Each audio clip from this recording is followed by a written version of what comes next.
So excuse me if I falter. Excuse me if I don't make sense. Excuse me if I get a panic attack right now. But I'll try my best. We love you anyway! That's a lovely introduction. Thank you so much for that. I have this habit of carrying chits in colleges, so... I became an actor because I had a problem. I was an introvert. You know, I'm the youngest in my family, and I was so pampered in my house that when I used to step out, I didn't know how to deal with people. So I gradually became this very shy introvert kid who could not talk. Well, I still cannot talk. And I have this stage fright. So what I do generally as an actor is I hide behind all these fascinating characters, and then I'm confident. But like right now, as I'm not acting, so there are problems that I'll screw it up. So excuse me if I falter. Excuse me if I don't make sense. Excuse me if I get a panic attack right now. But I'll try my best. We love you anyway! Alright, I would love to share my journey with you, my learnings, and in case you decide to drop out and join me in Bollywood, it will come very handy. So, I was thinking in the car, what do I talk about? What can I tell you that you already don't know? I'm assuming, and I think most probably, you guys are way much more smarter and better than what I was when I was your age. But after deep thinking, I zeroed down into two things that I can actually discuss about. These two things talk about chasing your dreams and actually living your dreams, which unfortunately nobody mentioned to me when I was starting out. And those two things are, can I write down? Can you see this board? I always wanted to do this in front of professors, so that's just... So those two things are the biggest lie and the only truth about success that I was told about. Now the biggest lie was money plus recognition is equal to happiness, is equal to success. So let me begin by mentioning that I come from a very middle class family. And when I was growing up, money was a big differentiator in my life. Also, in the three generations of my family that I know of that are documented, nobody knew what fame felt like. So basically, both money and recognition were missing when I started out. So I already started out as a failure. Let me be very precise. My family told me that I had to become an engineer. Medicals were booked for my sisters. So once I'm an engineer, then I can, try civil services examination, and then probably, that will be like opening the doors for all kind of happiness, and I'll be forever successful. I'll be forever happy. This is the conditioning that I experienced when I was growing up. All right, fair enough. Good deal. So I became very good in studies. Did fairly well in my 10th board exams. And then off I went to Delhi for my plus 2, got myself enrolled in a nice school, and Vidyamandir and Fiji and half a dozen of other coaching institutes. And I used to share my room with 3 other similar aspirants. What it meant was, every day after finishing my assignments, school assignments, and preparing for my engineering entrance exam, I had to wash my clothes and I had to cook food for myself. But I wasn't complaining. Well, it was worth it, because after all, I was, for the very first time in my life, I was so close to become successful for the first time in my life. So finally I slogged, I got selected for several engineering colleges, and I decided to take admission in Delhi College of Engineering, which is now known as DTU. Thank you. Were you my senior or junior? There was a celebration like this in my family too. I could finally stop for a while and breathe, I was telling myself that, you know what? Now you're married. You should be happy because you're supposed to be happy. But it wasn't working that much. Something was missing. There was a void that I could feel. So I thought maybe something bigger was required. For some reason, incessantly, while the first 18, 19 years of my life, the future me was much happier, much successful than the present me. So I was like, all right, fine. So I was forcing myself. As I promised, I started preparing for civil services examination, and I was forcing myself to slog, but I was bored. UPSC exams were still far away. In the meantime, I thought of doing theatre, and I thought to learn dance because to counter the shyness that I still have, and also because there were no girls in my engineering college for some reason. I felt cheated, man. We slog so much, you crack the entrance exam and you find that there are no girls. So somebody told me that there are very good-looking girls in dance schools. So I was like, fine, I'll go there. And once I started with performing arts, I knew one thing for sure. I knew that I quite liked it. And 3 years later, imagine me sitting in the campus and I'm thinking, all right, I'm really interested in performing arts.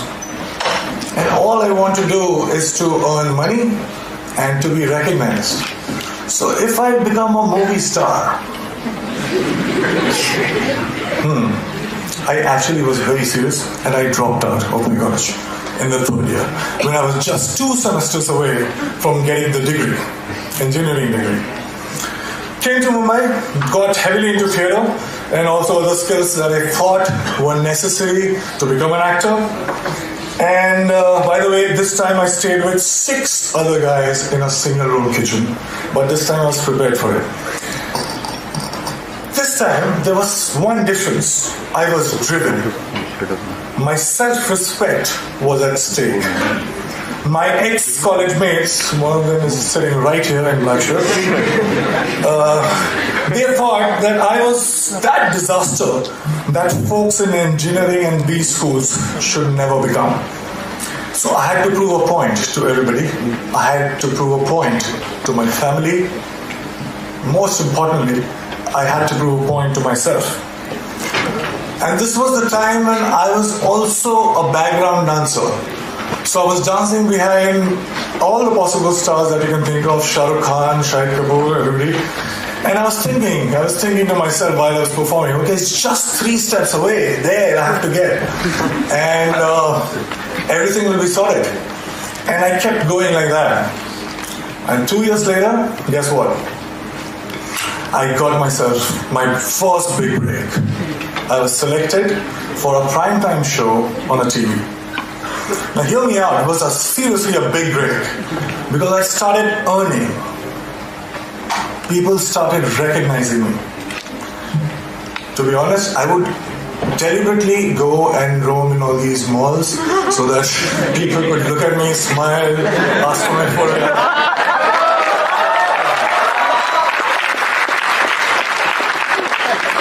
And I was watching myself on TV for the first time. You have no idea how it feels for somebody like me to, I was looking at me and I was looking at myself every day on TV. It was a big, big, big high. I also suddenly discovered that I actually had many friends. I'm like, who were absent all this while, but suddenly they popped up. And the show became popular. I was making good money to a point that money stopped being a differentiator in my life.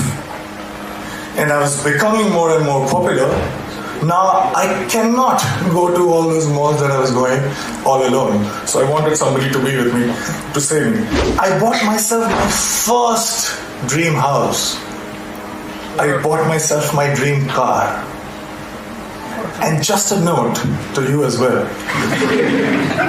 I was getting such female attention that my engineering college friends could only possibly dream of.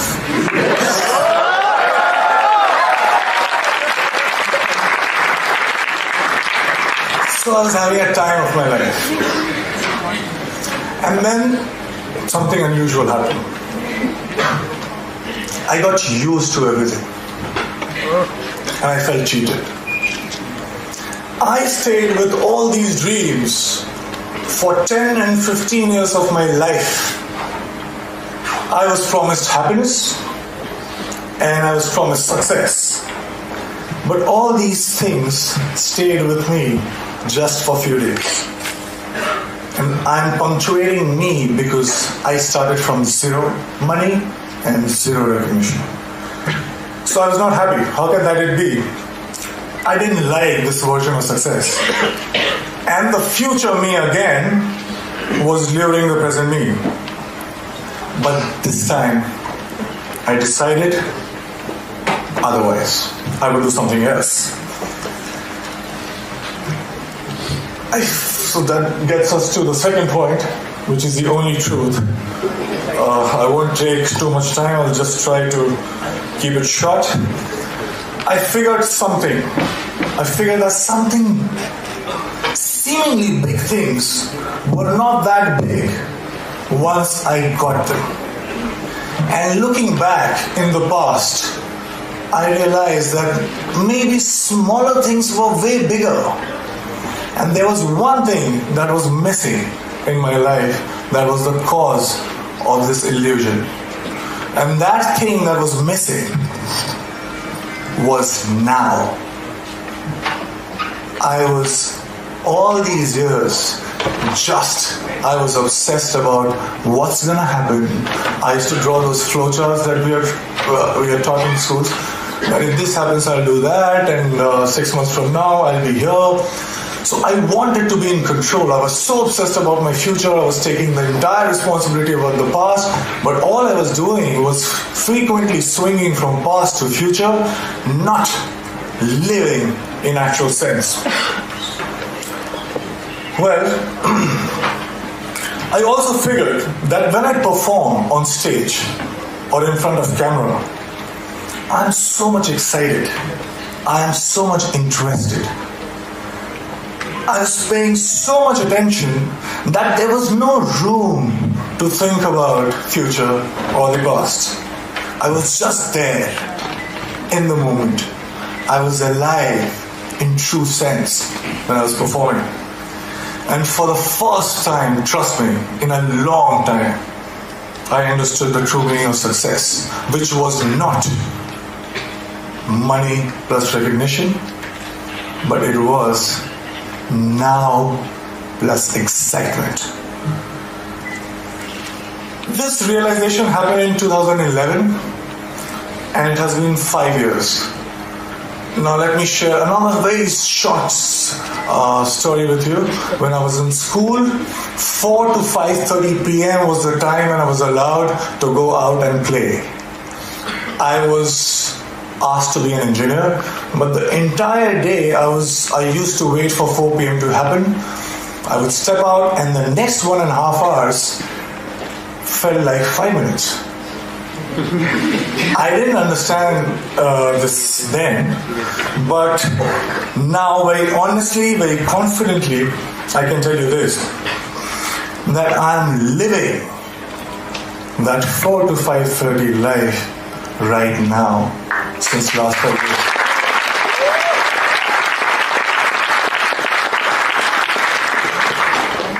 Cause and effects are not different. Excitement is the cause, excitement is the effect. I get tired again and again because all these success mantras that we talk about, hard work, belief, focus, vision, risk-taking, talent, perseverance, we can go on and on.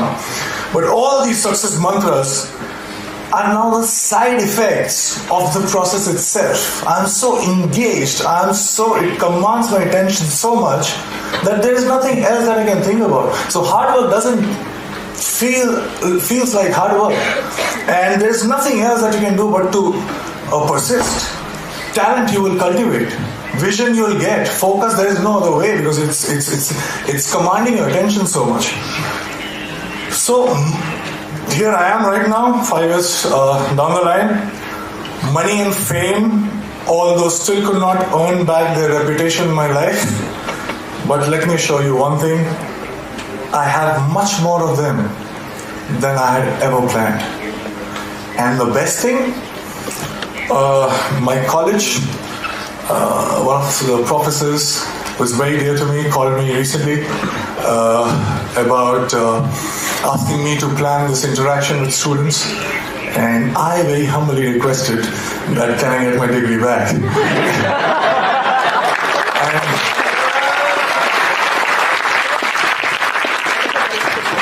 and it's happening, and I'm very excited again. Thank you so much, guys.